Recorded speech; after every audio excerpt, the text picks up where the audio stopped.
இந்த வாக்களிப்பின் ஊடாக நாங்கள் ஒரு ஆணையை வாக்களிப்பின் ஊடாக நாங்கள் சிங்கள சமூகத்திற்கும் கொழும்பில் இருக்கக்கூடிய ராஜதந்திர சமூகம் போன்றவருக்கும் நாங்கள் ஒரு விடயத்தை சொல்ல வேண்டும்.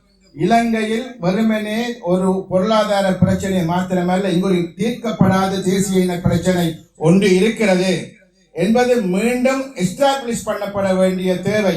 அது மீண்டும் எஸ்டாப்ளிஷ் பண்ணப்படும் பொழுது யார் ஜனாதிபதியாக வந்தாலும் எவர்கள் வந்தாலும் அவர்கள் அதனை கவனத்தில் எடுக்க வேண்டும் என்று சொன்ன ஒரு தேவை ஒன்று இருக்கின்றது.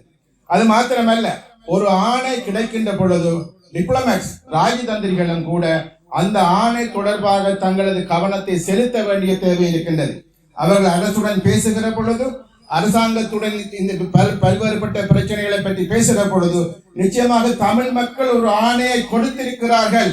ஆகவே that has to be taken into account. அது கணக்கில் எடுக்கப்பட வேண்டும்.